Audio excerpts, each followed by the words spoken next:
ఈ అబ్బాయి తన కళ్ళతో ఒక రోడ్డు మీద ఒక బొమ్మను చూస్తాడు. ఆ బొమ్మ మీద తన ఓనర్ కనిపిస్తుంది. ఒక చిన్న పాప ఆ బొమ్మను చూస్తూ చెప్తుంది, "ఈ బొమ్మ చాలా పూర్వమైంది. ఖచ్చితంగా దీన్ని కొనుక్కో, నీకు లాభం వస్తుంది" అని చెప్పి ఆ షాప్ ఆయన కూడా అంటూ ఉంటాడు. "ఈ బొమ్మ చాలా పూర్వమైంది బాబు, కొనుక్కుంటావా" అని చెప్పి అడుగుతాడు. కానీ ఈ అబ్బాయి కళ్ళకి ఆ చిన్న పాప కనిపించడంతో "నువ్వు ఎవరు" అని చెప్పి అడుగుతాడు. ఈ చిన్న పాప, "ఈ బొమ్మకి ఒకప్పుడు ఓనర్ నేనే. అందుకే ఇప్పుడు నీ కళ్ళకి నేను కనిపిస్తున్నాను. నువ్వు ఈ బొమ్మను కొనుక్కుంటే ఖచ్చితంగా నీకు అదృష్టం వరిస్తుంది" అని చెప్పి అంటూ ఉంటుంది. సరే అయితే ఈ బొమ్మను నేను ఒక 1000 రూపీస్కి కొనుక్కుంటాను అని చెప్పేసరికి అంతలోపే ఒక అబ్బాయి వస్తాడు. నేను 2000 కొనుక్కుంటాను అని చెప్పి అంటూ ఉంటాడు. ఎందుకంటే ఇంతకు ముందు వీళ్ళిద్దరికి ఒక గొడవ జరుగుతుంది. ఆ అబ్బాయి మీద పోటీతో కొనాలని చెప్పి ఆ అబ్బాయి 2000 ఇస్తాను అని చెప్తాడు. తనని చూసాక ఈ అబ్బాయికి చాలా కోపం వస్తుంది. "నువ్వెందుకు ఇక్కడికి వచ్చావు" అని చెప్పి అడుగుతూ ఉంటాడు. "నువ్వు ఎక్కడుండి నేను అక్కడికి వస్తాను" అని చెప్పి ఆ 2000 తన మొహాన్ని కొడతాడు.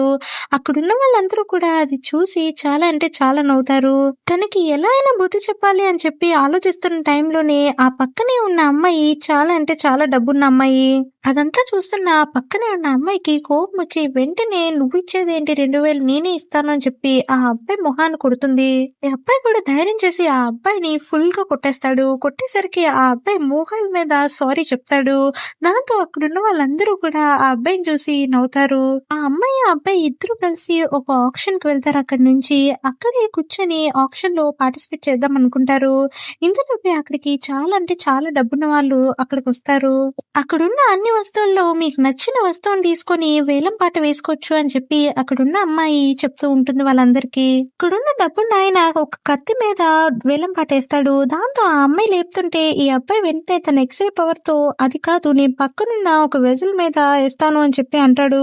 దాంతో అక్కడున్న వాళ్ళందరూ కూడా నవ్వుకుంటారు. ఏంటి అంత మంచి కత్తిని వెళ్ళేసి ఇలాంటి దాని మీద వేశాడు అని చెప్పి.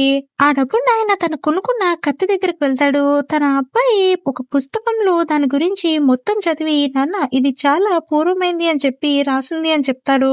దాంతో వాళ్ళు చాలా డబ్బున్న వాళ్ళు అయిపోయారని చెప్పి సంతోషపడుతూ ఉంటారు. ఈ కత్తి చాలా పూర్వమైంది, ఆ అబ్బాయి కొనుక్కోపోవడం తన దురదృష్టం అని చెప్పి అనుకుంటారు వీళ్ళందరూ కూడా. ఆ తర్వాత ఆ అబ్బాయి తన వేలం పాట వేసిన దాని దగ్గరికి వెళ్ళి ఆ వస్తువుని తీసుకుంటాడు. ఆ వస్తువు అన్నిట్లకన్నా విలువైందని తెలిసి అక్కడున్న వాళ్ళందరూ కూడా షాక్ అవుతారు. సబ్స్క్రైబ్.